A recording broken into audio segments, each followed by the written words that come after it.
Podemos começar? Boa noite oficialmente a todos. Uma satisfação reencontrá-los nesta bela quinta-feira, após um feriado muito oportuno para o descanso. Boas reflexões, no nosso lazer edificante. Espero que estejam todos muito bem. E antes de retomarmos as nossas conversas sobre o capítulo 10, conteúdos perturbadores, vocês se recordam que estamos abordando alguns eixos dentro de cada capítulo? E para isso trazemos alguns recortes, parágrafos, excertos, para estimular o diálogo entre nós. Mas antes vamos fazer um minuto de recolhimento, silenciando os nossos pensamentos, silenciando o nosso coração, para que possamos nos elevar em direção ao Altíssimo, numa postura de gratidão, por todas as oportunidades, pela nossa família, pela nossa saúde, e sobretudo pela oportunidade de estarmos aqui neste momento, estudando, aprendendo, conhecendo-nos um pouco mais, um pouco melhor. Possamos retribuir a nossa gratidão de forma mais prática, melhorando-nos, tornando-nos instrumentos da espiritualidade no nosso lar, no nosso trabalho, no convívio, com quem quer que seja. Que assim seja. Vamos retomar a nossa leitura, então, do eixo ressentimento. Nós já iniciamos, mas eu gosto sempre de retomar porque é uma transição para diminuirmos as rupturas. Temos aí uma semana de pausa, né? Nós já falamos sobre a raiva, e foi um eixo bastante interessante, gerou muito engajamento, muito envolvimento. Realmente é uma emoção bastante complexa e perturbadora ao mesmo tempo. Então, nós falamos um pouco a respeito da nossa potência e a sua manifestação incorreta, doentia, deletéria, na forma de raiva. E agora nós vamos retomar o ressentimento. Vamos passar rapidamente pelos primeiros parágrafos. Se alguém quiser fazer alguma pausa, alguma ponderação, algum comentário a respeito, sinta-se à vontade. Então, o primeiro parágrafo selecionado faz essa ligação entre o ressentimento e a raiva. É o ressentimento vinculado também com a ideia de mágoa, rancor. Por isso que depois, neste capítulo, nós vamos ver como um dos últimos eixos, a amargura. Há uma relação entre todos esses tópicos. E o primeiro parágrafo fala assim: a raiva não extravasada ou liberada no mesmo nível da agressão recebida torna-se cruel adversário do indivíduo, tomando a forma hostil de ressentimento. Ou seja, aquela raiva introjetada, guardada, que não foi manifestada, não por uma falsa ideia de santificação. Muitas vezes nós nos colocamos esse projeto de santificação de uma forma muito prematura, precoce. E nós refletimos sobre uma das ponderações da Joana de Ângeles, justamente sobre essa necessidade de tornarmos-nos humanos antes de buscarmos a santificação. Ou seja, um processo real, verdadeiro, de transformação e de crescimento. Então, quando nós não manifestamos essa emoção perturbadora, aguardamos por covardia moral, sentimos-nos covardes naquele momento, por não termos sido capazes de defendermos-nos da forma correta, essa raiva não elaborada, ela não se dissipa, ela não se dissolve, ela fica armazenada na forma de um ressentimento, construindo o que nós vamos ver agora como amargura, daqui a pouco na verdade, né? Mas é nesse capítulo, como amargura, como rancor. Então, negar a raiva não é um processo terapêutico. Negar a raiva não é um processo de crescimento. Não é um processo de transformação, muito menos uma busca pela santificação. Tem uma dúvida.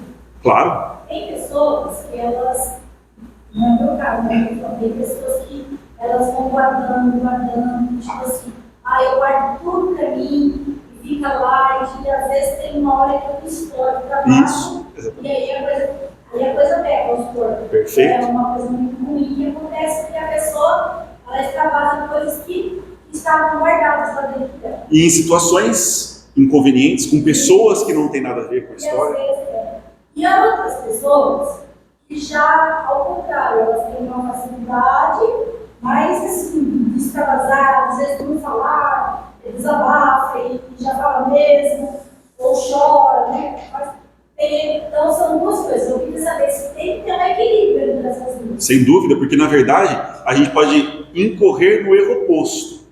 que é, não, se eu tenho que extravasar, se eu tenho que vivenciar, então eu vou falar o que eu penso, eu vou falar o que eu quero, eu vou falar o que eu sinto. Não, isso é ser grosseiro, ser estúpido, é ser ignorante. Você só está se autorizando com uma vestimenta falsa de uma compreensão equivocada da filosofia a ser grosseiro, estúpido, ignorante. Não. Nós não estamos falando desse extremo. Não estamos falando do extremo oposto também. Eu não vou me posicionar, eu não vou saber me defender diante de uma injustiça, expressar o meu sentimento diante de algo que me ofendeu, de algo que me magoou. Então, em vez de aprender, o ser humano prefere negar. E esse ser humano que nega porque ele teve uma leitura superficial da religiosidade, ele acaba fazendo isso. Ele não está elaborando, ele está suportando. Suportando, até que o momento ele não consegue mais suportar. Aquilo se torna maior que eu, maior que a força do eu. E aí que nós dizemos, o complexo assume o poder, possui a psique naquele instante. E aí, o que vai vir não dá nem para prever. A pessoa está impotente diante daquela situação. Ela se torna vulnerável. Lógico que ela é responsável, porque ela é parte dela, mas ela se torna impotente e vulnerável. Precisa dar vazão, aquilo vai acontecer. E depois, como nós comentamos de forma um pouco lúdica na semana passada, o que vai restar para a pessoa? Assistir. O eu vai assistir o que ela está fazendo de loucura e delírio e violência. A gente não sabe qual é o limite. Muitas vezes a própria pessoa não sabe o limite. E depois o serviço de limpar toda aquela sujeira, de reparar tudo aquilo. Quando a pessoa tomar consciência de que ela perdeu-se. Ela se perdeu. Ela não estava em si. Algumas pessoas utilizam. Não estava em mim, me perdi. Então, a gente não quer trabalhar com esses dois extremos. Então, às vezes, nesse posicionamento, a gente vai acabar magoando, ferindo, porque talvez o interlocutor não tenha condições ou estrutura psíquica para nos ouvir. Mesmo que a gente não ergue o tom de voz, que a gente não utilize palavras ofensivas, mas que a gente se posiciona, não gostei disso, isso foi desagradável, isso está equivocado, isso é ofensivo. A pessoa ela poderia utilizar para o próprio crescimento, falar, não, realmente eu me equivoquei, foi uma forma errada de me expressar, desculpem por ter te ofendido, independentemente de ter sido essa ou não a intenção, mas se a pessoa se ofendeu, compete a mim reparar. Mas as pessoas não têm essa maturidade, que é o que nós estamos querendo desenvolver aqui, maturidade, no sentido correto do termo, não uma falsa espiritualidade, uma falsa religiosidade, negando as emoções que ainda habitam a minha psique, pululam na minha mente. E a raiva é uma delas. Não sei se eu respondi. A raiva não extravasar. Então, cuidado, né? Cautela. Para o próximo parágrafo. Herança das experiências mal suportadas, que foi o termo que nós utilizamos. O ressentimento inconsciente encontra-se encravado no cerne do ser, ramificando-se em expressões variadas, da mesma qualidade perturbadora. Afeta toda a fisiologia, a psicosfera, toda a dinâmica, sutil equilíbrio do corpo. Então a pessoa adoece, a pessoa se torna mal-humorada, rancorosa, amargurada, pessimista. Então ela começa a exalar essa vibração muito negativa a respeito de si, a respeito dos outros e a respeito do mundo. Vocês já perceberam? Acredito que seja comum isso, se vocês partilham dessa experiência. No momento que a gente sente revolta e ficamos indignados com todo mundo, com o mundo todo. Parece que a gente perde um pouco a fé no ser humano, na sua capacidade de ser bom, de ser justo, de buscar a beleza. Então nós temos aqueles momentos, e são momentos infantis, porque nós ainda somos seres infantis em desenvolvimento. Então perceba que naquele momento em que você sente uma revolta generalizada, seria uma ótima oportunidade de autoconhecimento, de autorreflexão, de perceber onde você transgrediu os seus limites, o que você está suportando que não dá mais para suportar, que não deveria ser suportado, lembranças, memórias que precisam ser ressignificadas, você não está trabalhando. Então, em vez de mergulharmos nesse melindre, nessa infantilidade, nós utilizarmos isso como recurso de desenvolvimento. Seria fantástico. Mas as pessoas não estão dispostas a estudar os próprios limites. E aí elas fantasiam sobre o que elas são e sobre o que elas são capazes de ser. E aí que é a grande queda, uma autoimagem distorcida de si. Por isso que o primeiro passo lá no livro Plenitude, e daí agora a continuação no autodescobrimento, é deixar cair essa autoimagem falsa que temos a nosso respeito. Sem deixar essa autoimagem falsa a respeito de nós cair, a gente não vai conseguir fazer transformação nenhuma, mudança nenhuma. Vai ser só um círculo vicioso de autoenganação. Agora, falar é fácil, né? Não, vou deixar as minhas máscaras cair, vou deixar a minha autoimagem cair. Na hora realmente disso ser verificado na prática, a gente vai perceber que é um exercício que vai demandar bastante tempo da gente, bastante energia, muito compromisso, muito estudo. Porque o mundo não vai parar enquanto a gente faz esse trabalho. Você vai continuar encontrando as pessoas desagradáveis, desonestas, ofensivas. Enquanto você está deixando a sua autoimagem ser trabalhada, o mundo vai continuar atuando. E ainda bem, porque é necessário que isso aconteça para que a autoimagem realmente se transforme. Então, ressuma sempre na condição de melancolia, ou como frustração e desinteresse pela existência física. Isso que dissemos, nada vale a pena, nada dá certo, não vou tentar mais nada, não quero mais nada, não adianta acreditar, não adianta tentar. Esse desânimo generalizado, que é resultado de uma frustração muito profunda e infantil, que precisaria de um olhar atento e cuidadoso e um esforço gigantesco, diríamos hercúleo, de renovação íntima. Mas a pessoa, ela abre mão, ela desiste.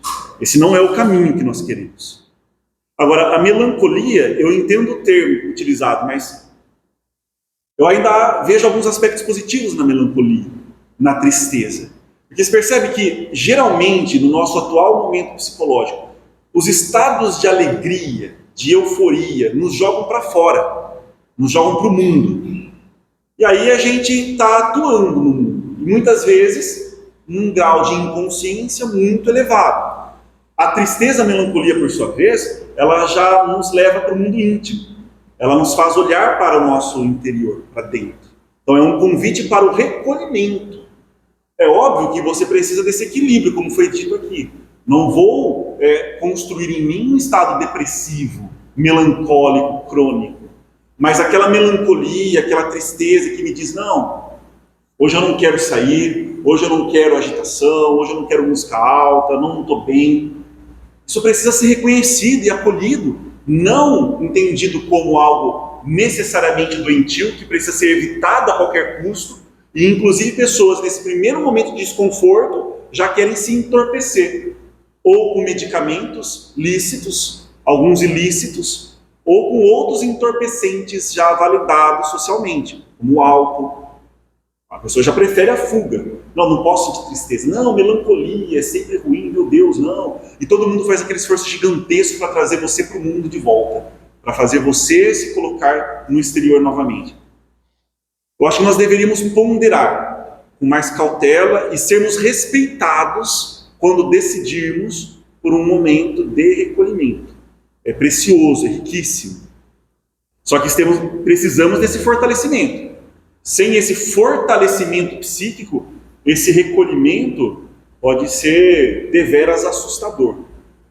E aí a pessoa realmente prefere fugir. Mas é muito difícil saber o tempo disso, né? Isso é pessoal. Porque, vamos dizer, você quer respeitar a pessoa. Sim. Mas você fala, será que já não foi tempo demais? Perfeito. Será? Aí que você estabelece o diálogo, tenta estabelecer o diálogo com ela. E se for algo que suspeita que realmente ultrapassou muitos limites, procurar uma ajuda profissional. Isso é importante. Para que a pessoa possa ter alguém com quem dialogar num nível que não seja só o superficial, um nível mais técnico, mais profissional. Então, sim, devemos estar atentos a nós e a dinâmica daqueles que estão próximos, para que possamos auxiliar. Agora, seria mais interessante, nos momentos em que esse recolhimento não está tão profundo, nós já íamos exercitando esse fortalecimento. O problema é que as pessoas não se preparam, como se esse recolhimento nunca fosse vir. Esse convite, ele vai vir sempre. Então não é, será que vai acontecer comigo esse momento de melancolia? É certeza que vai acontecer. A questão é, quando vai acontecer? Não temos essa resposta. Mas enquanto não acontece, por que não uma preparação? Aí a pessoa ela tem condições de passar pelo processo. Se ela não tiver condições de passar, realmente é muito provável que ela vai precisar de apoio, de ajuda.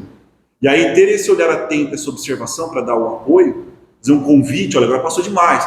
Nesse recolhimento, por exemplo, a pessoa não cuidar da própria higiene, está equivocado. A pessoa não consegue um mínimo de interação. Você percebe que a angústia, o sofrimento psicológico está demais para aquela pessoa.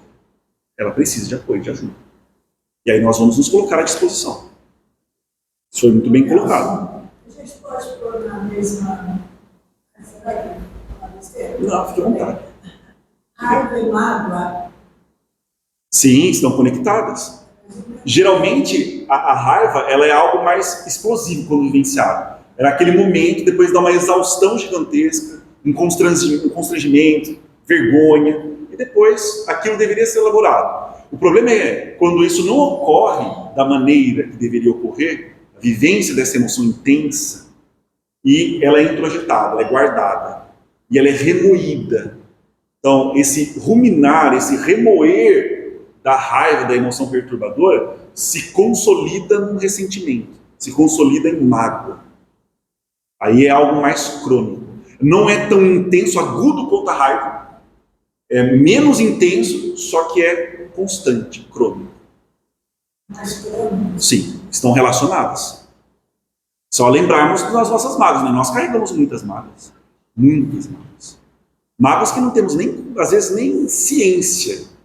Está tão guardada, está tão inconscientizada, que a gente nem tem condições de elaborar. Por isso que a necessidade de fortalecimento. E aí, quando nós vemos propostas terapêuticas que eu chamaria de levianas, de já fazer todo mundo ter esse enfrentamento, é algo muito arriscado, perigoso. E se a pessoa não tiver condições de ter consciência daquilo, quando a gente faz um trabalho profissional, um trabalho analítico, psicoterapêutico, o psicoterapeuta precisa estar muito atento às reações, à dinâmica psíquica do seu paciente. Ele não pode simplesmente, não, eu já percebi, vou levar para a consciência dele. Não, eu já percebi, vou trazer. Não sei se ele tem condições de elaborar tudo aquilo. Pode ser, inclusive, um disparador para um surto. Então, por isso que a nossa tarefa não é forçar. A nossa tarefa é nos prepararmos, nos colocarmos em condições de fazer esse enfrentamento, de fazer essa transformação, dessa tomada de consciência e dessa mudança de comportamento. Nosso trabalho é esse. O nosso psiquismo, a própria autorregulação do nosso psiquismo faz o resto do trabalho. Então, por isso que essas questões e aí com todo respeito, né, eu não sou especialista nisso, mas eu só acho que deveria ser feito com mais cautela. A hipnose, né, o forçar ter contato com aquele evento traumático, o forçar ter contato com aquela lembrança, ou com a conscientização daquele complexo, eu prefiro o caminho do fortalecimento. Então, o ressentimento, ele tisna a razão. Ele perturba a óptica pela qual se observam os acontecimentos. É isso que nós falamos da pessoa se tornar uma magoada com tudo. Altamente sensível, mas aí já no lado um pouco mais negativo do termo. Muito frágil, qualquer coisa perturba, qualquer coisa ofende, ela já está quase como uma crise paranoica, está todo mundo me perseguindo, está todo mundo rindo de mim, ninguém me respeita, ninguém me valoriza, ninguém me ama. Ela já está indo para um posicionamento que é essa mágoa, esse ressentimento crônico, que já ficou generalizado. Essa é uma situação preocupante. Enquistando-se como força destrutiva, que não conseguindo atingir aquele que lhe deu origem, fere o ser no qual se apoia. Que foi o que nós dissemos. Muitas vezes, o momento da explosão, do que foi suportado durante muito tempo e tornou-se, obviamente, insuportável, ocorre numa situação que não tem nada a ver, um contexto que não tem nada a ver, com pessoas que não tem nada a ver. Geralmente no lar. Né? No lar é um ambiente típico para a gente analisar isso. A pessoa ela vem sobrecarregada de conflitos, desrespeito no ambiente de trabalho, na rua, no ambiente mais coletivo. Chega em casa, ela não consegue mais sustentar aquilo e ela vê uma relação mais íntima, onde ela não coloca tanta força na sustentação daquela máscara, diminui um pouquinho e ela já... Como que a gente pode utilizar o termo? Ela já utiliza alguém como um instrumento para dar vazão àquele sentimento, àquela emoção perturbadora que ela não suporta mais. Um bode expiatório, por exemplo. Entende? Isso é triste, mas nós fazemos isso. O reconhecimento acho que seria o primeiro passo. Né? Nós fazemos isso e fazemos isso muito bem feito, infelizmente. E aí é toda uma relação de poder. Né? Por isso que na psicologia a gente fala muito sobre o ressentimento vinculado a essa covardia moral. Você não teve coragem, e no sentido correto do termo, tá? Não estou falando estupidez, intrepidez. Não, coragem realmente de rebater um comentário ofensivo que ocorreu no meio de trabalho do seu chefe, por exemplo.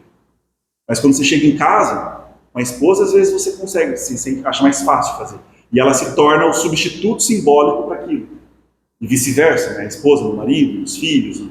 Então, você encontra um substituto simbólico para dar compensação àquilo que você não conseguiu fazer e sentiu que deveria ter feito.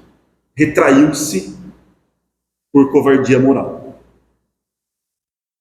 Então, o equilíbrio vige na sintonia com a ordem, com os princípios da harmonia. Falamos disso também na semana passada. Seria muito bom nesse exercício de preparação que a harmonia fosse uma aliada. Deixar o ambiente harmonioso, limpo, organizado, esteticamente agradável, que suscita sempre a lembrança do belo, suscita sempre a lembrança da paz, da serenidade. Trabalhar pela harmonia.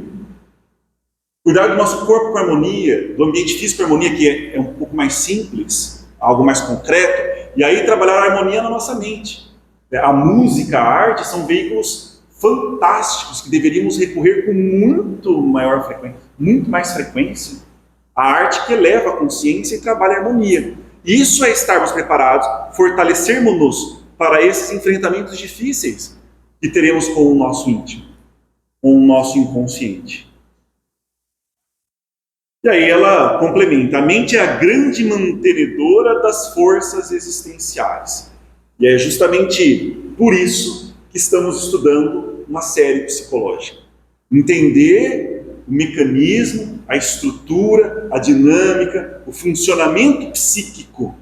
Isso sim é nos prepararmos para viver.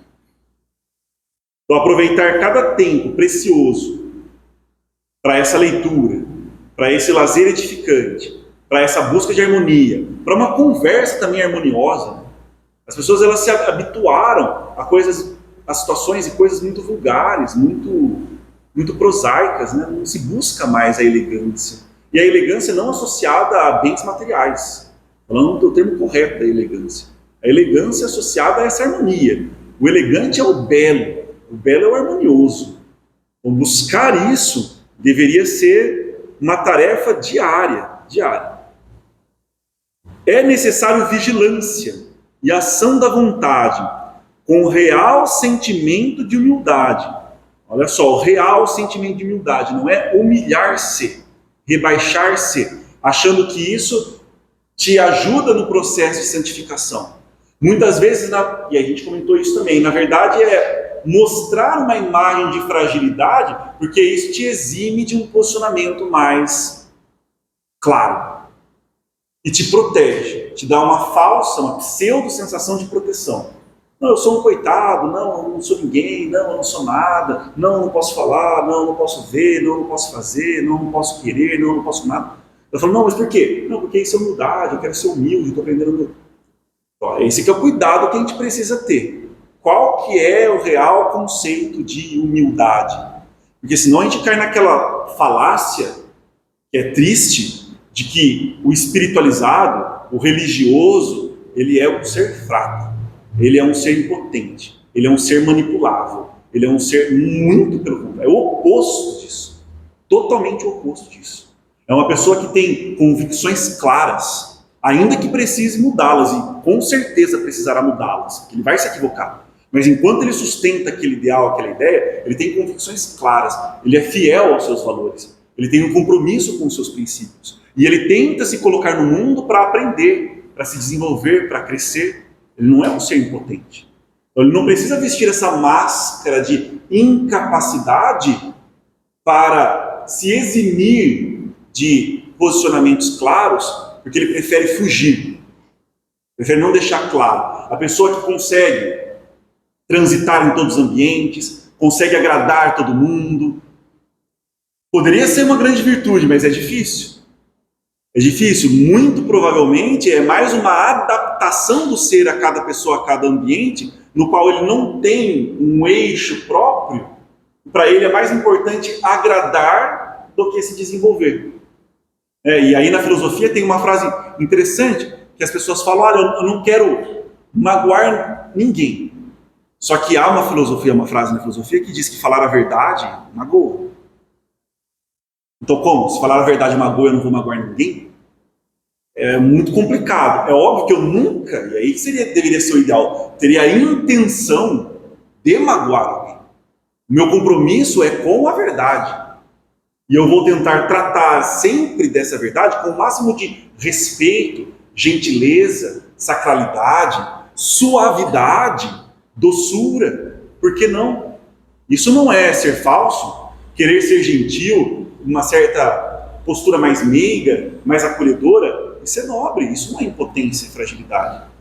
Precisa tomar cuidado com o seu nome da verdade. Sim, exatamente. Então, eu não posso assumir que a minha compreensão da verdade é a verdade absoluta.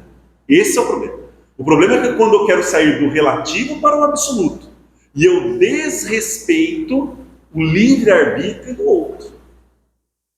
Um exemplo para ficar mais concreto, e eu vou pegar um exemplo que é até polêmico, porque a gente tem constatação científica para isso.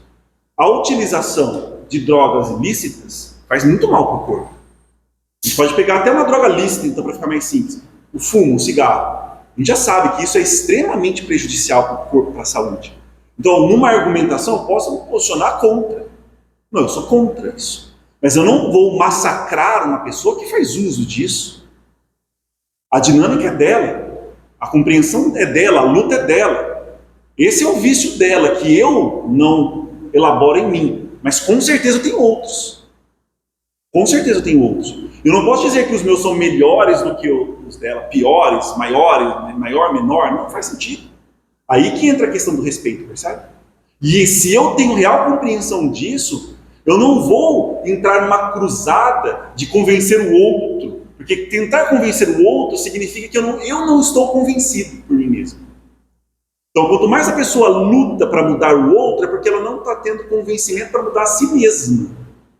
Entende? Aí já é um sintoma. Então, se a pessoa analisasse isso, ela não entraria nesse papel. Papel da salvadora, papel da sempre certa, da que só fala a verdade, mas está sendo grosseira. Então, por isso que a gente não tem receitas. Por isso que ler essas obras é muito difícil. Porque não vai ter os 10 passos para você saber falar a verdade. Os 10 passos para você nunca ofender ninguém. É muito difícil isso. Você vai descobrindo enquanto faz. E vai se reconhecendo enquanto age. Por isso que não agir é mais medo do que santidade que a gente imagina. Porque eu tenho medo de me posicionar no mundo e não saber o que eu estou fazendo. E não ter condições de reconhecer que eu estou errado. Reconhecer que eu me acreditava correto, mas os fatos, as circunstâncias, a experiência me mostra errado, não, eu não sei lidar com isso. Aí eu já surto, eu já sofro, tenho medo do que as pessoas vão dizer, eu vou ser julgado, eu vou ser punido, eu vou sentir vergonha. A pessoa prefere não agir no mundo. Mas se ela não age, ela não aprende, ela não cresce. Não dá para aprender só com a teoria. E olha como eu gostaria que fosse possível, né? Já pensou? A gente lê o livro da Joana e fala, esse eu aprendi, esse eu aprendi, esse eu aprendi. Acabou a coleção. Nossa, excelente. Não ia ter graça do já pensou? Aí eu li todos os livros da série psicológica. Já sou santo e puro. Nossa, quanta ilusão, né? Não acreditem nisso. É muito trabalho, gente. É muito trabalho. Prático. Nem sempre ocorrem reciprocidades quando da emissão de ondas mentais na área da simpatia. Falamos disso da aversão. Às vezes a gente chega num ambiente em que você está conhecendo a pessoa pela primeira vez, mas você já percebe que não vai dar certo. Vai haver uma antipatia, uma certa aversão, a pessoa, você já analisa e avalia o comportamento dela, é muito expansiva, quer ser o centro das atenções, já começam as críticas, já começam as próprias projeções.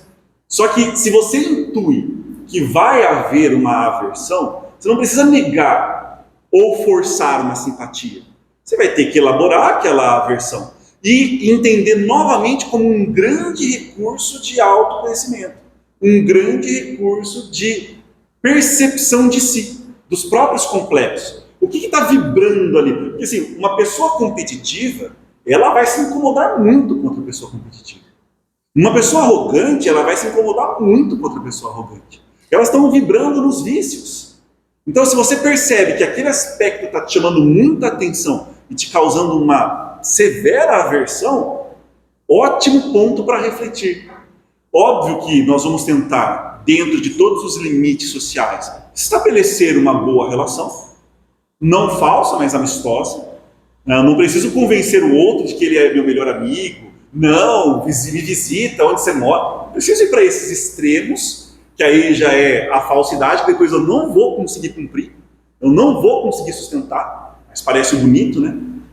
E aí a pessoa tem medo. É muito engraçado, porque às vezes ela pensa, será que os meus pensamentos estão sendo visíveis para o outro? Aí quando ela tem esse receio de estar dando muito em evidência o que ela sente, ela quer disfarçar mais. E aí que ela demonstra mais o que está sentindo, ela é facilmente lida. Então, se você admite e reconhece a aversão, a raiva já surgindo, você vai conseguir vivenciá-la de forma muito mais tranquila, serena, autêntica, sem precisar ser grosseiro e sem precisar de fingimentos. E aí, provavelmente, a sua leitura vai ser de uma pessoa calma, uma pessoa gentil. Você não vai precisar desses grandes disfarces que não vão funcionar. Percebe? Então, essas relações são importantes. A gente estabelece uma questão de convívio, uma questão de cortesia, uma questão de etiqueta. Não precisa você sentir aversão, vou chegar e falar, olha, já não estou gostando de você, hein, vamos ficar longe. Não, porque eu estou sendo sincero. Não, você está sendo desequilibrado. Então, essa cautela é importante. Reconheça. E aí você volta para sua casa, depois de ter feito esse social na medida do possível. Você retorna para casa, mas não joga aquela ideia fora. Você retorna na intimidade do lar para pensar sobre aquilo. Por que eu fiz isso? Por que eu senti aquilo? Por que eu falei isso? E aí você consegue muito desenvolvimento, muito autoconhecimento. O que não se deve converter em atitude de animosidade. Ela vai colocar concordando conosco, ou, na verdade, nós estamos concordando com ela. Não precisa virar uma atitude de animosidade por suspeição, por mecanismo de agressividade, gerando antipatia. Você pode receber aquele primeiro impacto, aproveitá-lo para o seu crescimento e exercer um pouco de cortesia. Gentileza. O ressentimento é fruto também da ausência de auto-amor. Isso é muito interessante. Mas por que o ressentimento é a ausência de auto-amor? Porque, na verdade, a gente pensa muito que está ferindo o outro. De fato, estamos ferindo o outro. Só que a capacidade de ferir o outro depende também dele, não só de mim. Quão ferido ele vai se sentir? Quão ofendido, atacado, magoado ele vai se sentir? Lógico, é uma relação ali de ambos, mas vai depender do outro. Agora, com certeza uma pessoa está se prejudicando muito, se machucando muito, que é a própria que está sentindo o ressentimento. Então, guardar mágoa, guardar ressentimento é punir-se, é ferir-se, é machucar-se, é contribuir para o próprio adoecimento. Por isso que sim, é uma falta de auto-amor. Então, a pessoa não quer trabalhar as suas próprias mágoas, os seus ressentimentos. Isso significa que ela não está valorizando a si mesma em primeiro lugar. Não é só para o outro esse movimento, é para si. Por isso que essa questão do egoísmo, cuidar de mim, pensar em mim é um ato de egoísmo. Não. Isso é um profundo ato de altruísmo. Porque quando eu realmente penso em mim, quando eu realmente cuido de mim, eu estou me tornando uma pessoa melhor no mundo. Todos vão se beneficiar disso. Egoísmo é quando eu quero me mimar.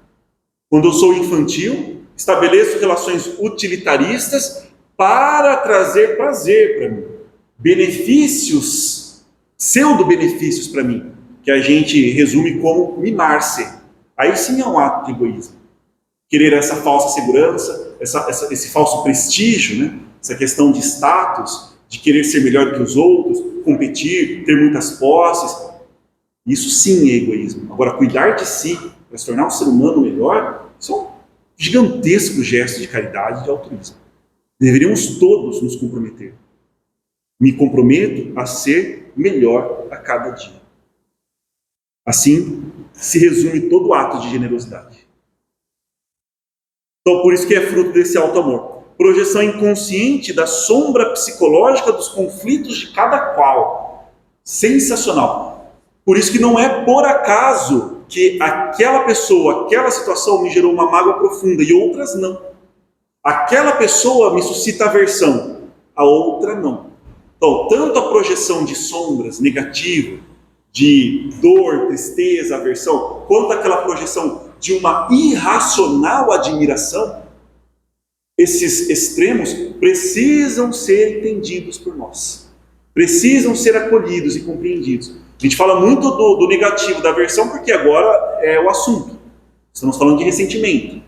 Mas aquela outra projeção extrema de endeusar outro ser humano e conjecturar que ele é um ser perfeito, que ele é um salvador, que ele tem a perfeição em todos os seus atos, uma família perfeita, um trabalho perfeito, isso também é uma projeção altamente prejudicial, extremamente fantasiosa, que mostra ali traços de infantilidade, que a gente tem que entender também o porquê.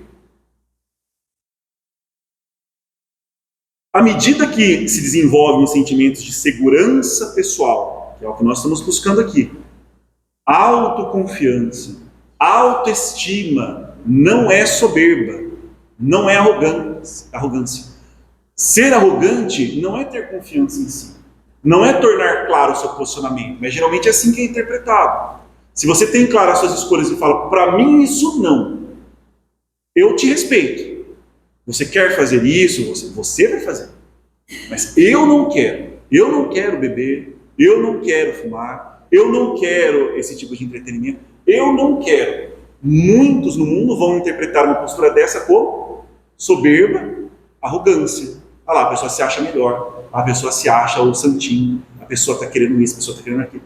E a gente vai ter que respeitar e compreender. Nós não vamos fazer o mesmo. Vamos criar uma fronteira clara para que a pessoa também aprenda a nos respeitar. Isso é necessário. Se eu estou escolhendo ir num ambiente de estudo religioso enquanto você faz outra escolha, eu respeito a sua, você respeita a minha. É tão simples quanto. Não há nenhuma necessidade do conflito. Agora, muitas vezes eu vou precisar me posicionar de forma mais assintosa, clara, decisiva. E aí as palavras às vezes vão ser interpretadas como palavras mais fortes, precisam ser grosseiras, mas é um posicionamento mais forte. Agora, se eu próprio tiver dúvidas, percebe que isso vai ser um grande convite para mim? Porque aí eu vou conseguir justificar, isso vai ser um auto-engano terrível, né? Justificar as minhas desistências e mudanças, incoerências, abrir mão dos meus princípios pela pressão externa, pela pressão do outro. Então é um convite que, na verdade, eu estava torcendo muito para que acontecesse, para que eu falasse, não, eu não vou me comprometer com o estudo, porque eu tenho que ficar com tal pessoa, porque eu tenho que cuidar de tal coisa, porque eu tenho que fazer, a pessoa não consegue, se eu for ela briga. Mas você está abrindo mão da sua vida. Você está abrindo mão dos seus valores, das suas escolhas, isso não faz o menor sentido. Isso não é um ato de caridade, isso não é um ato de generosidade, de benevolência, um ato de virtude. Porque aí a pessoa desencarna, chega lá, vai falar, não, eu não tive condições de me desenvolver porque eu estava trabalhando pelo outro, achando que com isso ela vai ser considerada virtuosa. Não, isso ela significa que ela teve uma péssima compreensão da vida e vai precisar de ajuda. Não vai receber aplausos. Na verdade, nunca vamos, nem deveríamos receber. Né? Devemos sempre trabalhar pelo nosso próprio desenvolvimento. Estabelecendo sim um diálogo. É preciso diálogo, é preciso entendimento, é preciso a compreensão. Ok, perfeito. Vamos nos tornar mais hábeis nisso. Mas eu preciso ter o direito de escolher o que eu acho melhor para a minha vida. Isso não é ser arrogante. Isso não é ser ofensivo. E, em contrapartida, aprendemos também a respeitar as escolhas dos outros. Mesmo que para nós seja uma escolha estapafúrdia, estúpida, sem o menor sentido, mas é a escolha dele. Se tivermos condições de auxiliá-lo, e se assim ele também o desejar, ótimo. Estaremos sempre à disposição. E a recíproca também é verdadeira. Quando alguém puder abrir os meus olhos para algo que eu não estou enxergando, ótimo, vou mudar já. Agradeço muito. Realmente, isso foi um equívoco. Preciso mudar. Então, aí os embates diminuem muito. Né? Sócrates tinha essa frase bastante interessante. Quando ele entrava em discussões com os sofistas, né? Ele dizia assim, não, é simples, convença-me.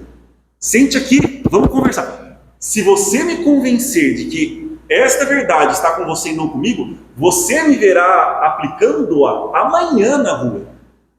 Eu não estou aqui por uma disputa de ego, quem vai estar certo, quem vai estar errado. Convença-me. Vamos sentar e vamos conversar.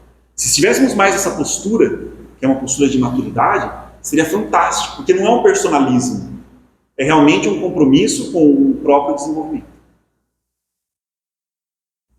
Então, à medida que esses sentimentos de segurança pessoal crescem, a harmonia interior e de autoestima, desaparece o ressentimento.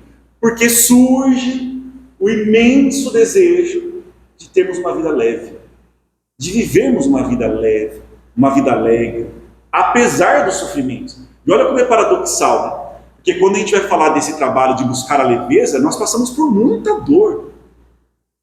E essas dores vão continuar, muitas delas vão continuar, outras virão, mas aprenderemos a sabedoria de transitar pelas dores com leveza. Ah, mas você vai morrer. Vou mesmo. Vou, esse corpo vai morrer, vou morrer. Então, mas agora, porque eu tenho esse conhecimento, eu preciso viver uma vida de pesar, de amargura, de rancor, de ressentimento. Não. Viver com leveza o tempo que eu tiver à disposição para a construção de mim mesmo. Que grande privilégio as oportunidades que recebemos de trabalho, de crescimento, de convívio. Hoje, tivemos a oportunidade de conversar com amigos, ligar para aquela pessoa que faz muito tempo que a gente não conversa, perguntar como é que você está, e você percebe que ela ficou feliz com a sua ligação, com a sua lembrança, com a sua gentileza.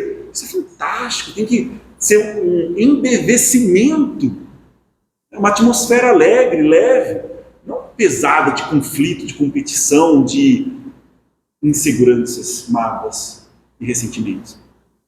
Mas, para chegarmos lá, a gente precisa desse trabalho íntimo. Não é todo mundo que está fazendo. Então não podemos ser ingênuos, inocentes. Não é todo mundo que está fazendo. E nós estamos no começo dessa tarefa. Então vamos passar com altivez pelas dúvidas, pelas incertezas, pelas inseguranças, mantendo até um pouco dessa cordialidade, dessa cortesia. E vocês viram como é muito fácil a gente perder isso, porque aí é falso. A gente viu na pandemia, né? As pessoas jogaram a cortesia fora. Ah, vai faltar alimento? É tudo para mim. Vai estragar em casa. Não sei se vai estragar, é tudo meu. É para mim.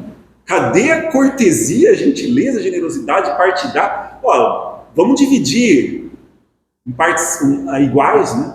No sentido de equivalente, a equanimidade, para que todo mundo tenha condições de sentir um pouquinho de segurança. Não, eu vou ter alimento estragando em casa para me dar segurança e eu vou deixar o meu próximo totalmente inseguro porque ele tem nada na casa dele. Vou me sentir bem assim? A pessoa acredita que ela vai se sentir bem. Aconteceu isso com o álcool. Aconteceu em muitos momentos. Uns produtos, eu sei, mas o álcool que era assim, né, que parece necessário para preservação, né, para higienização. É a impressão que você ia morrer se não tivesse. Exato. Aí a pessoa percebe como o desespero revela se aquela construção de cordialidade realmente é real, legítima, a construção, ou se ela é falsa por jogo de interesses, uma visão utilitarista do mundo. Nós não queremos essa visão utilitarista do mundo. Só que aí no momento do teste, a gente falha. E pior, tudo bem, falhou, mas a pessoa nem pensa na falha. Quantas pessoas estão aproveitando esse triste momento da nossa história e outros momentos tristes pessoais para refletir? Olha o que aconteceu.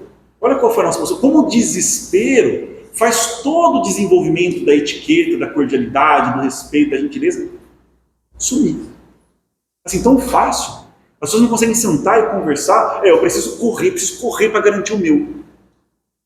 Mas aí que é difícil, porque como que a pessoa que está buscando o nosso estudo, veja se eu estou correto. Nós que estamos buscando esse estudo, como é que a gente se sente? Algumas pessoas utilizam a seguinte lógica. Ah, mas eu estou tentando, só que eu estou num mundo em que as pessoas não estão tentando. Se eu não jogar o jogo delas, eu vou me prejudicar. Já passou essa lógica pela mente de vocês também? Eu tenho que jogar esse mesmo jogo que elas estão jogando, porque apesar de compreender, eu sei que elas não vão fazer. E se eu não garantir, eu também não vou proteger a mim mesmo e a minha família. Então, é um equilíbrio muito difícil esse. Percebe? A gente tem que ver os limites. É por isso que o desenvolvimento, se fosse coletivo, puxa, seria tão mais gratificante, né? Não podemos contar com isso.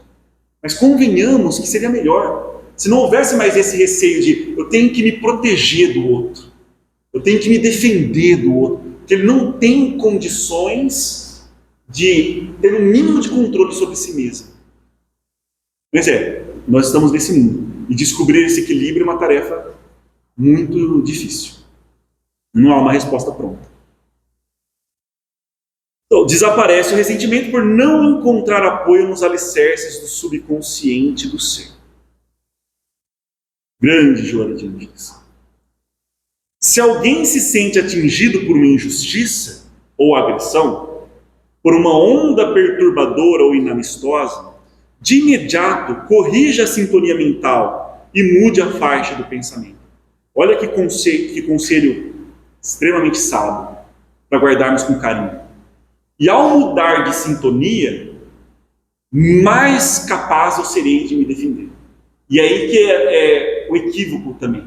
A pessoa pensa que ao mudar de sintonia, ela vai ter que ser a fraca, a frágil, a falsa humilde, não, vou ter que mudar. Não. Justamente por mudar de sintonia, você vai estar mais consciente, mais seguro de si, e vai saber se posicionar sem violência.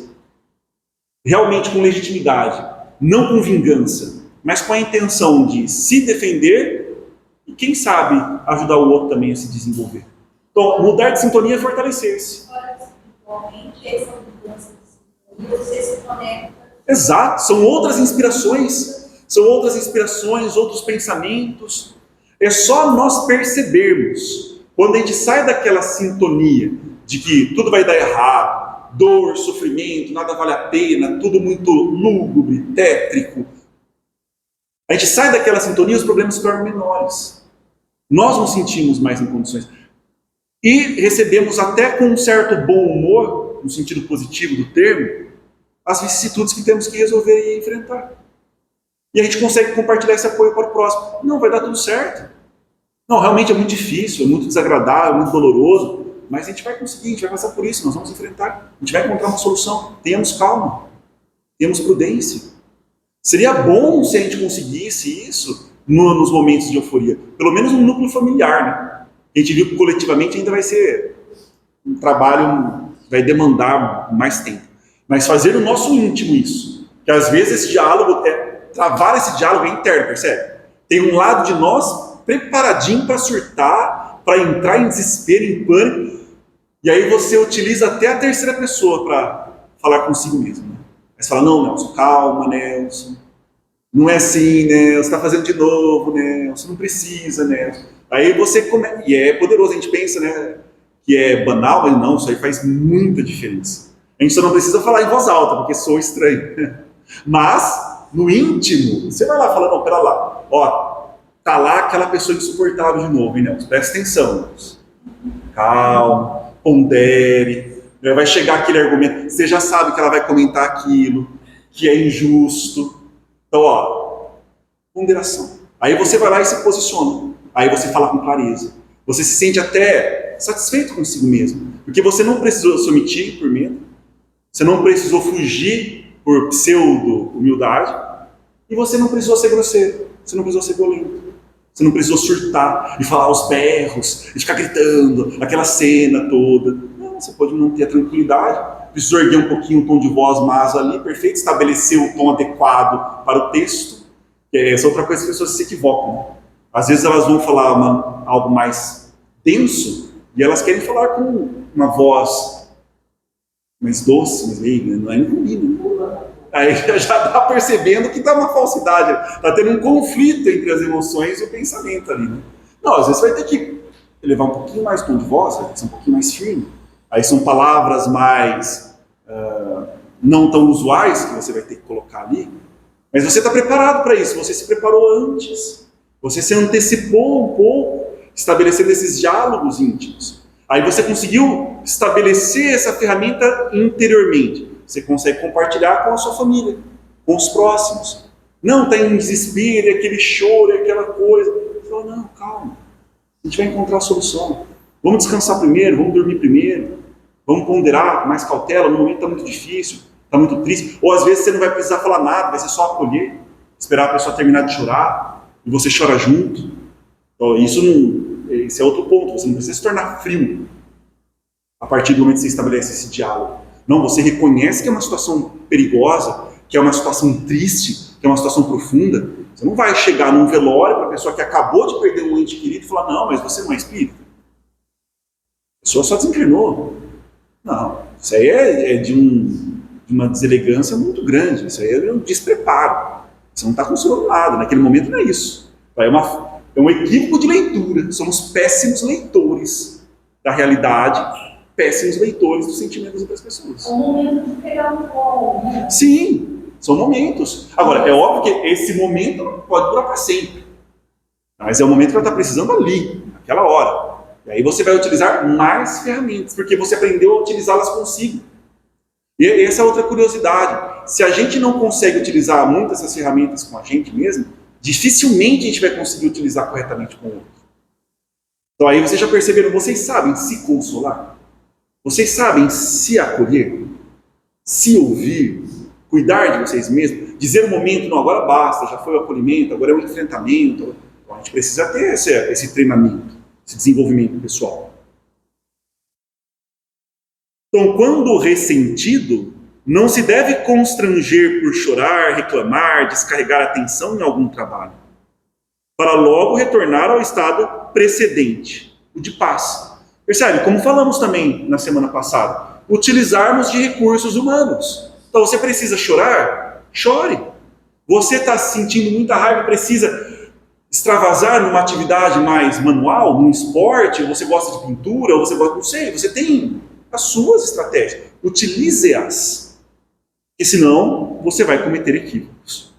E engolir, no sentido de reprimir, nós já sabemos o que vai acontecer.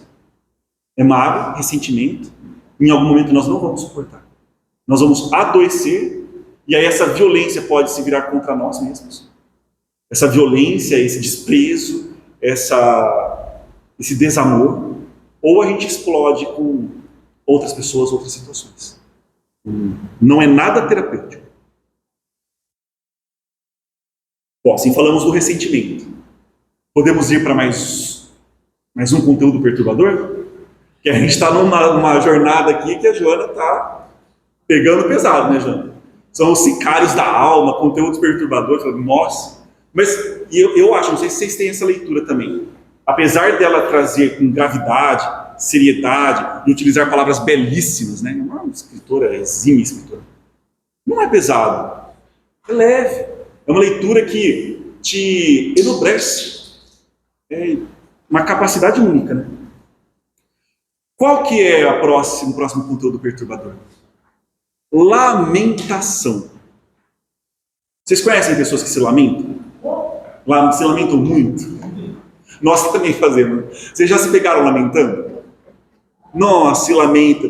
Por quê? A gente cria uma expectativa de vida ideal, de relacionamento ideal, de ser humano ideal, e a gente comete a enorme besteira de comparar a nossa vida real com esse ideal. Aí fala, nossa, está muito longe. Eu não vivi nada disso. Eu nunca tive uma família que me amou. Porque eu não me dou bem com os meus irmãos. Porque o meu sobrinho, porque o meu filho não fala mais comigo. Porque eu isso, porque aquilo, porque o meu pai, porque o parente, porque não dá, minha família. Como é bonita as famílias que conseguem almoçar aos domingos. Na minha família não tem isso. E fica toda aquela lamentação. Mal sabe que as pessoas que estão também se alimentando aos domingos têm os problemas deles. Todos têm as dificuldades. Então o problema está nessa idealização, que não é aquele farol que a gente comentou, aquela estrela distante que estabelece uma régua alta, que estabelece padrões altos. Isso é poderosíssimo, necessário. O problema é aquela fantasia. A gente fantasia a vida ideal. E isso já sempre existiu. Mas vocês percebem que está potencializado no nosso tempo atual. Nesse tempo atual, está potencializado. Porque nós temos um instrumento fantástico chamado rede social. Então, aí potencializou as pessoas querendo vender essa imagem. Elas fantasiam. E olha, tem pessoas que sabem que é fantasia. Só que elas colocam lá mesmo porque não, é importante, eu vou ganhar status, seguidores, dinheiro, sei lá o que eu vou ganhar, me sentir bem. Mas eu sei que eu estou fantasiando. Mas tem pessoas que não, tem pessoas que acreditam mesmo naquela fantasia. Elas acham que é real. E aí elas criam todas essas fantasias compartilhadas, que antes, pensa na década de 70 e 80, era na calçada, você espiava o vizinho, era ali na rua, então você tinha 5, 6 famílias fantasiando lá para você poder comparar. Agora, se você entrar nas redes sociais, você tem bilhões. Está muito potencializado, você tem milhões, para não exagerar, milhões de pessoas compartilhando fantasias e muitas estão colando na sua. Então, e aí você vai lá e cola, e projeta na sua. Aí se você já tem uma fragilidade, por exemplo, no ambiente familiar, todas as postagens de fantasias familiares, nossa, a pessoa fica lá rolando horas e horas, e se lamentando, a minha família não é assim, a minha vida não é assim. Aí tira o print da pessoa que tem a receita para a família perfeita, né? Olha só, o homem é assim, aí o homem ensina para a mulher como tem que ser, a mulher ensina para o homem como tem que ser. Aí tira o print dos passos, compartilha com todo mundo. Olha, era assim que deveria ter sido, deveria ter tratado, deveria ter feito. É muito perigoso. Não sou ninguém para falar para parar, tá? Se quiser continuar, continue. Se estiver fazendo bem, continue, não somos ninguém. Mas perceba se, por acaso, talvez, não esteja te fazendo mal. Porque aí, tendo essa fantasia, e você comparando a realidade, não tem como competir. Vai estar totalmente longe dessa fantasia. E isso faz você se lamentar. Isso faz você guardar ressentimento, mais mágoa, gerar mais conflito. Não sei se vale a pena continuar, uma decisão pessoal óbvia, mas não sei se valeria a pena continuar. Então, muito cuidado com as fantasias. Imaginação, extremamente poderoso, necessário. Imaginar-se virtuoso, imaginar uma família harmoniosa, lutar por isso, mas sabendo que a realidade não é essa. E é um processo de construção que não depende só de você. Isso é outra coisa que a gente tem dificuldade de compreender. Nem tudo que você está buscando depende só de você. Essa é outra falácia que nos foi vendida, né? Basta você desejar. Então você deseja, joga o seu desejo para o universo e vai acontecer. Tudo só depende de você. Se você não conseguiu, é porque você não fez o suficiente. É porque você errou. Lógico que eu também, mas só eu. Depende só de mim. Porque senão a pessoa vai carregar uma frustração, uma autofrustração gigantesca. Né? Porque se eu não conseguir isso, é porque eu não batalhei o suficiente, eu não tentei o suficiente. E aí ela vai para esse estado de depressão, para esse estado de lamentação, de autodepreciação. Não é esse o caminho que nós estamos tomando. Então, vamos separar a imaginação e o ideal nobre de uma fantasia, de um devaneio. Separar as coisas. Então, entre os hábitos negativos que se arraigam nas personalidades conflitáveis e inseguras, a lamentação ocupa um lugar de destaque. Hábitos negativos, né, que arraigam a personalidade, se arraigam, nas personalidades conflitáveis e inseguras.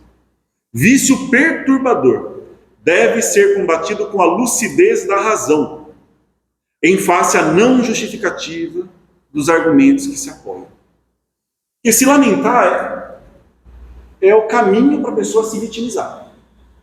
Então, você não tem o que você quis ter. Não tem. Você não viveu o que você quis viver. Não viveu. Acabou. Senão você fica guardando as mesmas mágoas, os mesmos ressentimentos, as mesmas histórias, e vira um hábito de reclamação crônico. É extremamente cansativo, extenuante. Primeiro, para quem vivencia isso diretamente, e para quem convive com aquela pessoa. É difícil. Então, você tenta, e aí que é um posicionamento. Às vezes a pessoa ela pode receber isso até com uma certa grosseria, arrogância. E você fala, olha, você está reclamando demais. Não seria melhor lutarmos por uma mudança? Você precisa de ajuda? Está precisando de alguma conversa? Está precisando de algum apoio? Está buscando alguma orientação? Porque você ficar só se lamentando... E essas pessoas, elas cansam a gente pode até ficar esgotado, porque acha que não tem energia. Muito provavelmente. Com a alimentação, elas reclamam de tanta coisa. Sim. E aquilo, você ouve aquilo, acha que você sai mal. Muito provavelmente. Não é possível. E principalmente se nós também tivermos as nossas lamentações. Quanto mais nós também, né? Nós também temos a nossa energia de lamentação. Ah, exatamente. Então, mais rapidamente nós vamos nos cansar. Mais rapidamente nós vamos nos esgotar. Então, a pessoa ela vai ter condições de não participar da lamentação, tentar acolher nos seus limites e auxiliar. Buscar oferecer esse auxílio e ver se a pessoa consegue. Mas por isso que é sempre uma via de mão dupla e essa reciprocidade. A pessoa precisa se colocar em ação também. Precisa se colocar em busca. Não fazer as mesmas coisas. Você vê, lamentavelmente, todos os anos, nos mesmos feriados, as pessoas fazendo as mesmas coisas, lamentando-se das mesmas coisas, buscando as mesmas coisas. E aí a pessoa se acredita arrojada, se acredita, não, eu gosto do novo, eu gosto do diferente, eu gosto da mudança. Que nada, está fazendo sempre as mesmas coisas. Ah, não, mas todo mundo faz, isso é tradição, isso é... Não, nós estamos aqui justamente para mudar isso. Se todo mundo no feriado tal, como no carnaval que nós acabamos de passar, comemora dessa maneira, por que eu preciso me obrigar a fazer também? Se eu já sei os resultados disso, a pessoa vai se alcoolizar, a pessoa vai cometer muitos erros, a pessoa vai usar mais recursos do que muitas vezes ela dispõe, aí ela vai despertar desse devaneio e vai reclamar da vida. Porque eu não tenho isso, porque eu não tenho aquilo, porque eu estou com essa dificuldade, porque aconteceu aquilo, porque eu briguei, porque eu estou com ressaca, porque eu isso, porque eu estou aquilo. Tá, beleza. Você fala, nossa, a pessoa reclamou tanto, né? Nunca mais ela vai fazer. Não dá uma semana. A pessoa está fazendo tudo de novo. Então, sair desse círculo vicioso, quebrar essa sequência, exige uma força gigantesca para quebrar. Mas a partir do momento que você sai da inércia, a inércia não está a nosso favor, porque nós estamos no vício.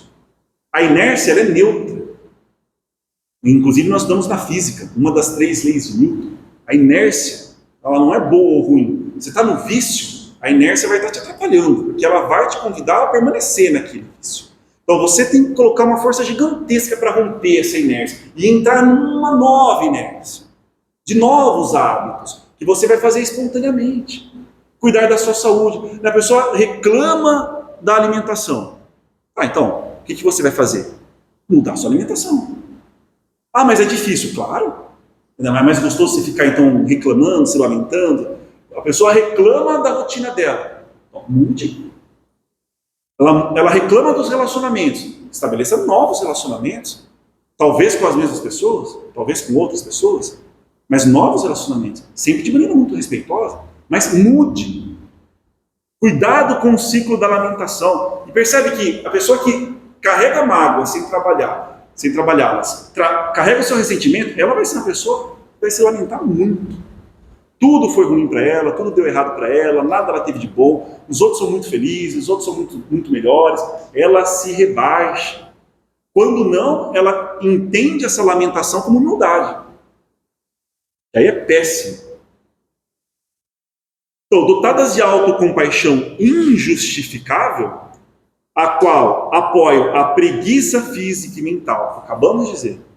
A lamentação apoia a preguiça física e mental. A pessoa ela vai para a fantasia, ela não quer mudar de verdade.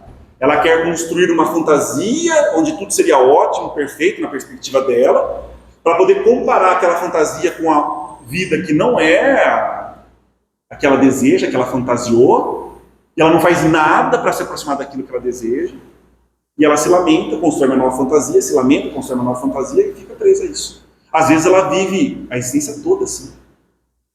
Ela teve oportunidade de viver 80 anos, 90 anos, todo esse tempo. E ela permaneceu nesse círculo vicioso. Então é preguiça física e mental, para não saírem da situação embaraçosa e negativa. Consideram-se sempre vítimas da família. É o clássico, né? Do grupo social, das leis, dos governos, etc. Ou do destino.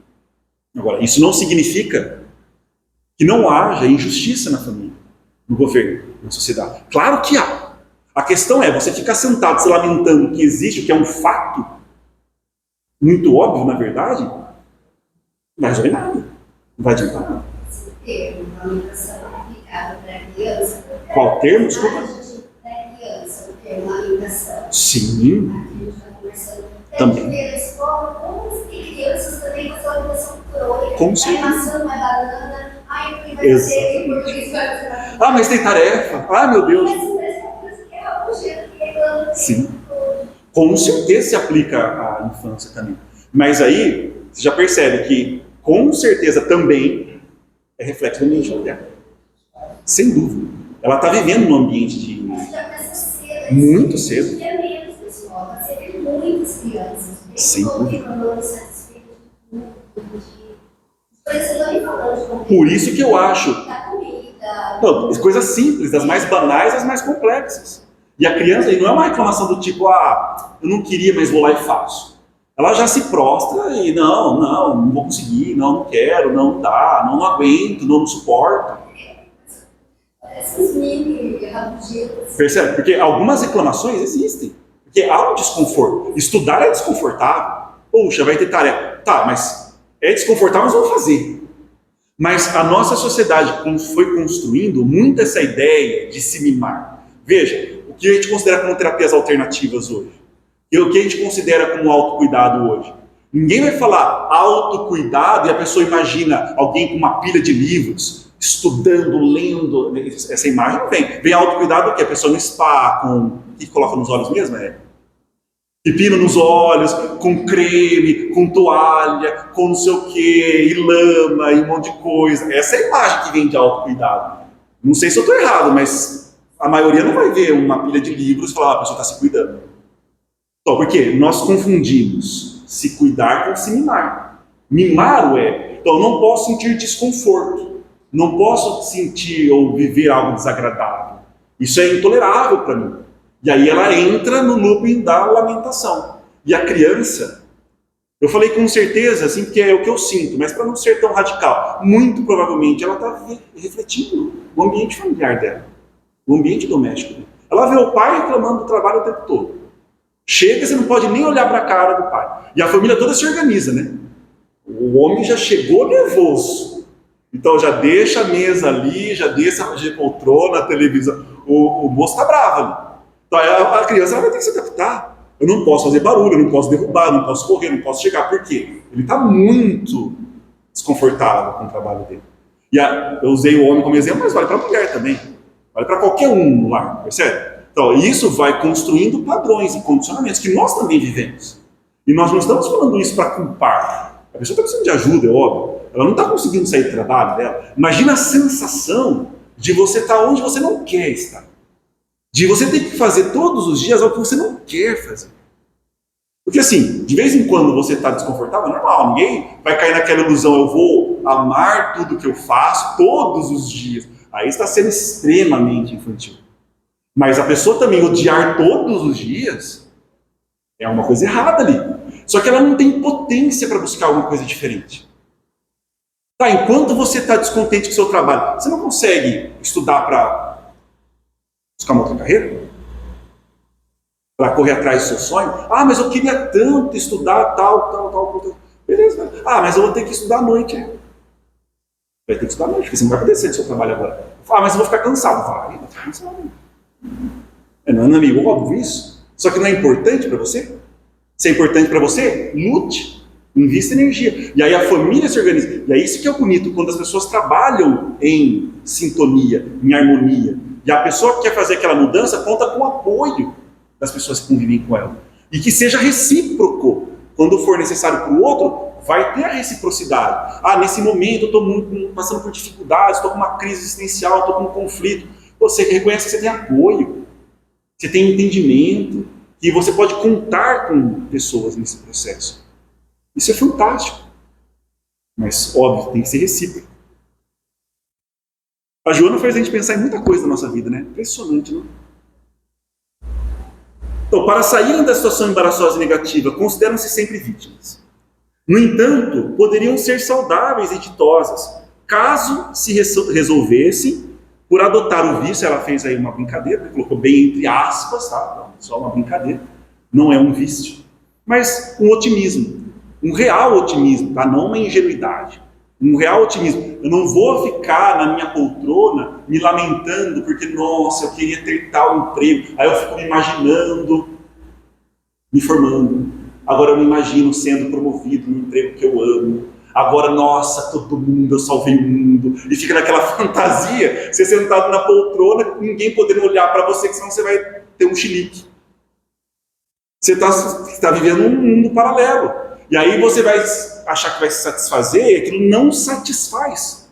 Aquilo é um dispêndio de energia gigantesco. Aí a pessoa acorda mais exausta ainda, porque ela fantasiou, já investiu energia numa fantasia, que depois se desvanece nas brumas da manhã, às 5 da manhã, quando o relógio toca, ela vai para o emprego que ela odeia.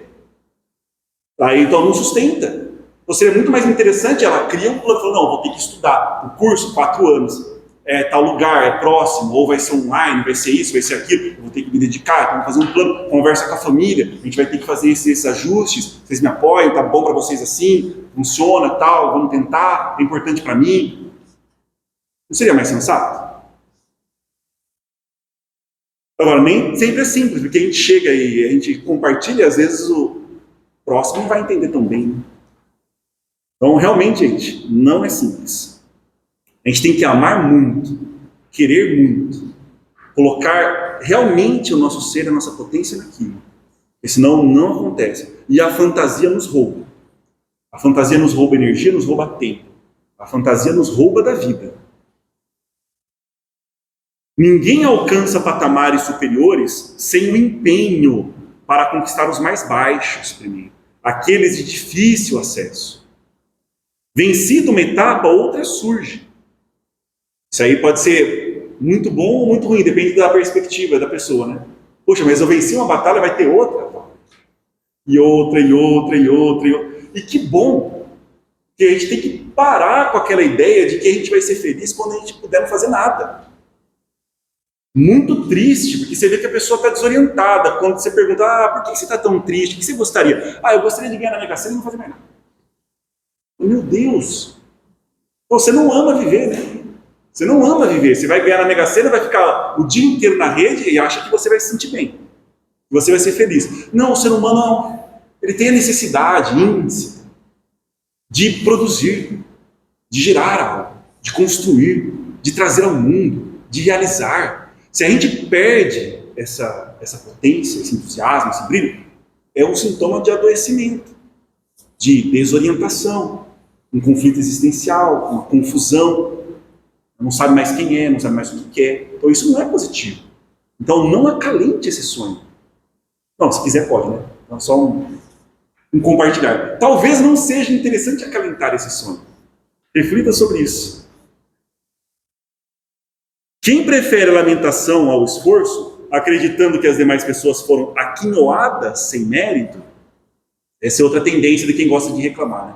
A pessoa conseguiu, mas lógico, olha a família que ela tem. Ela teve herança, ela conseguiu isso, ela conseguiu aquilo, fez isso, fez aquilo, não é bem assim a história. E a gente gosta sempre de diminuir o esforço do outro. E aí a frase típica do esforço do outro é, teve sorte. Essa é para acabar, né? A pessoa fala, puxa, aí você vê lá um campeão olímpico, Gustavo Borges, medalha na Olimpíada, tal. Nossa, que sorte que ele teve. Nossa, ele abriu mão de tanta coisa. Enquanto a gente estava dormindo, 4h30 da manhã, ele estava na piscina gelada, nadando. Então quer dizer que eu fui menos do que o outro? Não, é uma questão de escolha. Para ele era importante aquilo. O belo é que ele teve disciplina, potência e energia para realizar aquilo. Mas para mim não é importante ser campeão olímpico, então não reclame que você não foi. Então não inveje não ter sido. Não foi importante para você. Você está buscando outra coisa. Então, mas se você estiver buscando algo que é realmente seu, coloque a sua disciplina naquilo. Você não tem que viver o sonho do outro. Mas o outro é campeão não sei o quê, o outro é empresário não sei o quê. Tá, realmente é isso que você quer mesmo? Se for realmente o que você quer, vai lá e lute, para de ficar comparando, reclamando. Invista sua energia, o seu tempo. Ah, mas eu vou ter que abrir mão disso, disso, daquilo para conseguir. Eu não quero. Então significa que você nunca quis. Você nunca quis. O que você de fato quer, a gente não mede esforços. A gente coloca potência, coloca energia. A questão é descobrir o que realmente a gente quer. Ao invés de triunfar sobre os próprios limites. Por isso que, quando tivermos oportunidade, a Joana vai trazer isso também. A inveja é uma emoção. Eu trabalhei ela um pouco no meu Instagram também, que eu fiz alguns comentários sobre essa emoção. Uma emoção que a gente deveria estudar mais. A inveja é muito interessante. Ela é triste porque ela mostra realmente um ser em profundo sofrimento, mas ela está revelando questões ali primorosas, valiosas, para a pessoa entender o que ela está anulando de si mesma, o que ela não está buscando, por que ela está se menosprezando, por que ela está se acreditando inferior. E aí ela consegue dar grandes saltos de desenvolvimento. Entender por que eu invejo aquilo. Significa que aquilo é importante para mim. Senão eu não invejaria, você concorda? Então, se é importante para mim, por que eu prefiro invejar no outro a desenvolver em mim? O que está me impedindo de fazer isso? Mais importante é olhar o outro, ou seja, olha como é que é a lógica. Eu prefiro que ele também não tenha. Não prefiro eu ter, eu conseguir. Eu prefiro que ninguém consiga. Por quê? Mas isso é uma pergunta pessoal, tá? Provocações pessoais, né? A saúde mental exige esforço pessoal. Joana sempre acertando os nossos termos. Que é intransferível, caracterizado pelo real desejo do equilíbrio, uma decisiva disposição para o autoencontro e empenho para consegui-lo. São os instrumentos hábeis para o tentame, que se coroará de êxito. Ela já está profetizando, se coroará de êxito, desde que siga uma decisiva disposição de autoencontro e um empenho constante, perseverança, para a consecução desses ideais, desses objetivos. Percebam que para estarmos aqui hoje é uma escolha também. Poderíamos estar fazendo mil e uma coisas, inclusive um outro curso, para ter outra graduação, para mudar de profissão. Poderíamos estar investindo em estudos, sei lá, para organização financeira, investimentos, mil e uma coisas poderíamos estar fazendo. Por que às quintas-feiras escolhemos ler Joana de Ângeles? Porque alcançarmos o equilíbrio íntimo se tornou preciosíssimo para nós.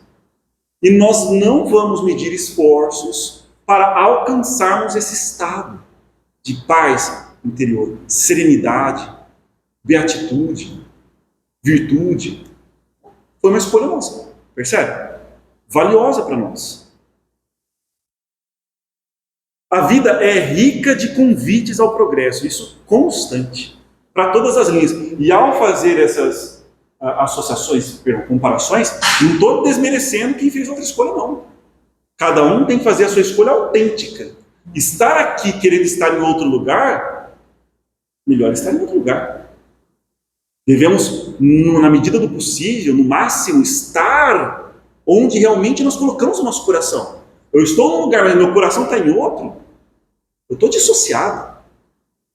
Eu estou perdendo totalmente tempo. Que eu acompanho lá meu coração primeiro. Se depois eu quiser mudar, eu vou mudando. A vida é dinâmica. Mas clamar por mais autenticidade. Então não estou fazendo uma comparação dizendo que a nossa é melhor do que a dos outros, não. A nossa só é melhor para nós mesmos. Porque é legítimo. A vida é rica desses convites ao progresso e à responsabilidade, em iguais condições para os indivíduos. Isso é incrível, hein? Quando ela fala em iguais condições, pode dar uma certa preocupação se nós levarmos isso para uma questão mais sociológica. Lógico que as pessoas não nasceram com as mesmas condições, não receberam as mesmas condições, as mesmas oportunidades. Então nós não estamos falando de receber as mesmas oportunidades, nós estamos falando de receber oportunidades, cada qual com o que lhe corresponde, e vai fazer o melhor com o que lhe corresponde. Mas nós temos o péssimo hábito de achar que o que não nos corresponde é melhor. Então, o que corresponde ao outro é melhor do que o que corresponde a mim. Então, aí, duas opções. Se você puder atuar, mudar, resolver, o faça.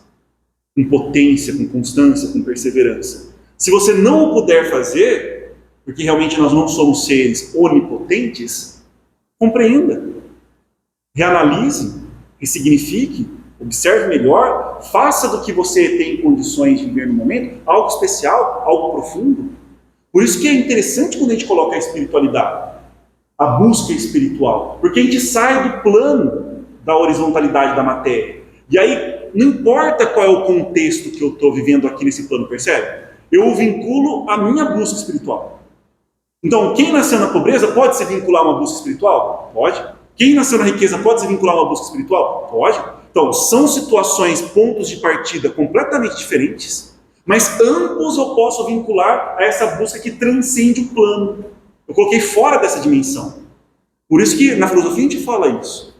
Busque algo que transcenda esse plano. Você não precisa abandonar esse plano, mas colocar todos os seus ideais nessa horizontalidade é muito sofrimento. Porque aí sim, você não vai se ver em condições de igualdade. Nunca vai haver essas condições de igualdade. Então a transcendência é fundamental para uma vida saudável. Passo a passo, realização a realização, o ser libera os potenciais adormecidos. É nisso que nós acreditamos. Adormecidos onde? No inconsciente. Nosso inconsciente. Lembra daquele capítulo especial, o Inconsciente Sagrado? Fantástico capítulo para a gente ler. Lá tem a nossa ligação com o divino. As leis divinas inscritas em nós no inconsciente sagrado. E a gente vai buscar manifestar esse potencial.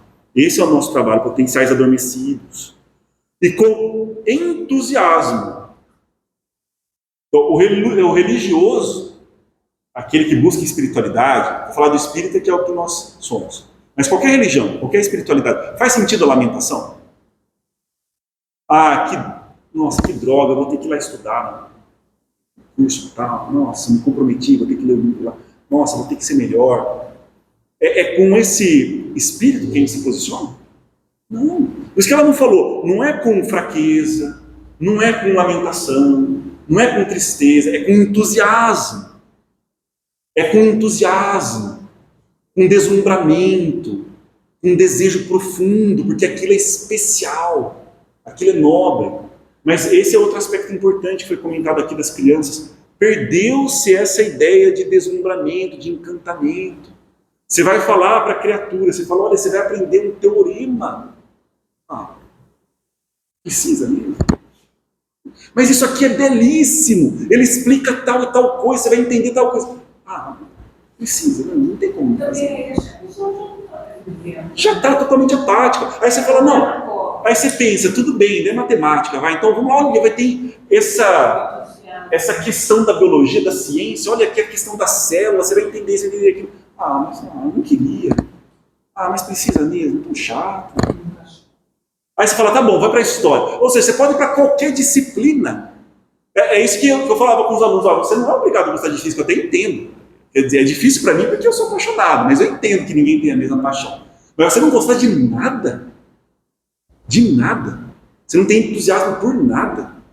Então a pessoa, você fala, ela tem entusiasmo com a competição esportiva, seria muito melhor se ela usasse essa energia para se desenvolver espiritualmente. Concordo, mas pelo menos ela está treinando. Está ótimo, vai chegar esse momento. Vai chegar esse momento dela fazer essa transição e ela está treinando disciplina, perseverança, tanto melhor. Melhor do que uma pessoa que está na busca espiritual se lamentando.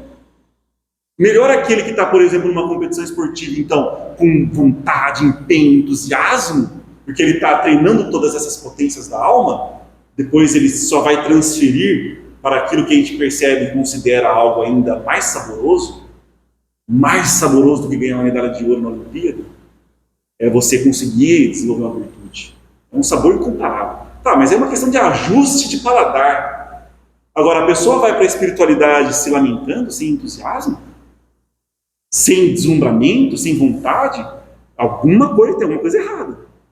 Então, adoro a precisão com a qual a Joana escolhe as palavras.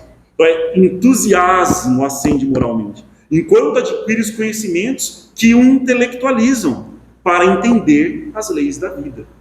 Sim, buscar conhecimento. Ascensão moral, mais conhecimento, porque aí você vai ter vocabulário, você vai ter entendimento do conceito, você não vai cair nos clichês que preencheram com ideias massificantes, palavras belíssimas. Você vai perguntar o que é o amor, está vazia a palavra.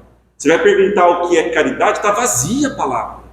Ela foi preenchida com falsidades. Então, se você se intelectualiza, se você estuda, se você busca, você não se massifica. Você se descola dessa massificação. E aí sim você sente um entusiasmo. E você trabalha o seu aprimoramento. Ainda da lamentação. A lamentação é, portanto, obstáculo voluntário. Eita, outra palavra cirúrgica, né? Voluntário que o indivíduo coloca no seu processo de evolução, retardando a marcha do progresso e abrindo espaço para situações perturbadoras, as afinidades espirituais, as afinidades, quando eu falo espirituais não é só desencarnados, encarnados e desencarnados, as afinidades no lazer, nos gostos, nas repetições. Então, queremos quebrar isso. E a lamentação, ela nos aprisiona a isso. Abrindo espaço então, para situações perturbadoras e penosas, que virão a arrancá-lo mais tarde da inércia da autocomiseração. Inércia da autocomiseração. Às vezes precisa desse influxo de energia, né? Desse impulso, quase um choque, né? Para que a pessoa ganhe energia e fale, não, vá, lute, enfrente, tente, busque. E aí você vai com seus recursos, de novo, a arte, a música, a natureza, né? Essa conexão que muitas vezes a gente menospreza e a gente perdeu, às vezes a gente precisa só desse momento de recolhimento num ambiente calmo, sereno, o barulho de uma cachoeira, dos pássaros, respirar outros odores, né? Ver outras paisagens. Você pensa na montanha, você pensa na planície, ou se você gosta da praia, você busca um pouco essa conexão, mas não lá, e a pessoa vai. É muito interessante, né? Ela vai para buscar esse contato com a natureza e fala, não, eu vou relaxar, vou descer. E ela leva tudo com ela. Os problemas, as reclamações, as brigas com a família, o cooler cheio de coisas que ela já consome costumeiramente. E faz aquela bagunça. Ela está diante de um cenário sagrado, de um santuário, que é uma bela praia, uma belíssima cachoeira. E ela é ela mesma. Percebe? Não tem sentido, então são escolhas erradas. E aí ela volta se lamentando. Por que eu fiz essa porcaria de viagem? Agora eu vou pagar 15 vezes, todo mundo brigou, fulano ficou doente, é trânsito. Aí você falou, não, tá reclamando, nunca mais ela vai fazer, né? Chegou o final do ano de novo, a mesma viagem, consumindo as mesmas coisas, às vezes as mesmas brigas. A pessoa já, se estiver atento na família, já sabe o script já, né? Meu pai vai fazer tal comentário, a minha mãe vai se ofender com tal comentário. Aí ela vai lembrar de tal fato, aí vai brigar por tal fato. Ela já sabe até o script, roda. Ela fala, não precisa descer para a praia aqui, eu já rodo o script aqui mesmo, a gente economiza tempo. Então, a lamentação nos aprisiona neste ciclo. Autocomiseração não é virtude. Porquanto ninguém pode impedir o crescimento para Deus, que é a fatalidade da vida. Ainda bem. A gente só dificulta, mas a gente não tem a capacidade, o poder de retirar essa fatalidade, que é alcançarmos o divino. Bom, já falamos de ressentimento e lamentação. Vamos deixar para a próxima semana a amargura, né? Senão já tem bastante conteúdo para a gente pensar. Tem a perda pela morte. Tem, a amargura e a perda pela morte. Antes perda. Ixi, eu coloquei depois. Mas aí. Sim, temos os dois.